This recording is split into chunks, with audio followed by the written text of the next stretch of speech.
झालेला भ्रष्टाचार आणि घोटाळे बाहेर काढायचे असेल किंवा आपल्या ग्रामपंचायतमध्ये काय काय कामं झाली याची अचूक माहिती घ्यायची असेल तर माहिती अधिकार वापरावाच लागतो। पण माहिती अधिकाराचा फॉर्म कुठे मिळवायचा, कसा भरायचा आणि तो फॉर्म कुठे जमा करायचा हेच प्रश्न तुम्हाला पडले असेल। पण टेन्शन घेऊ नका, आता तुम्ही घर बसल्या मोबाईलच्या माध्यमातून माहिती अधिकाराचा अर्ज दाखल करू शकता। तर चला जाणून घेऊया ऑनलाईन माहिती अधिकाराचा अर्ज कसा भरायचा। पण तुम्ही अजूनही आपल्या अकाउंटला फॉलो केलं असेल तर करून घ्या आणि हा व्हिडिओ सेव्ह करून मित्रांना शेअर करायला विसरू नका। तर मित्रांनो, सगळ्यात पहिले आपल्या मोबाईलवर क्रोम ब्राउझर ओपन करून घ्या।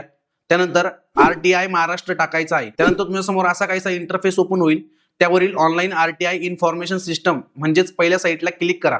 त्यानंतर असा काहीसा इंटरफेस ओपन होईल आणि कोपऱ्यात भाषा निवडा पर्याय असेल त्यावर क्लिक करा आणि आपली भाषा निवडून घ्या आणि अर्ज सादर करा या पर्यायाला क्लिक करा। त्यानंतर असा काहीसा इंटरफेस ओपन होईल, त्यावरील मी उपरोक्त मार्गदर्शक सूचना वाचल्या व समजून घेतल्या या पर्यायावर क्लिक करून सबमिट करा। त्यानंतर माहिती अधिकाराचा ऑनलाईन फॉर्म ओपन होईल। तुम्हाला ज्या विभागाची माहिती पाहिजे तो विभाग निवडायचा आहे। तुमचं नाव, गाव, तालुका, जिल्हा, मोबाईल नंबर, पिनकोड सहित इतर सर्व माहिती भरून कॅप्चर कोड टाकून फॉर्म सबमिट करायचा आहे। अशा प्रकारे ऑनलाईन फॉर्म भरता येतो आणि ऑनलाईन अर्ज दाखल केल्यानंतर साधारणतः 30 दिवसाच्या आत आपल्याला माहिती मिळते।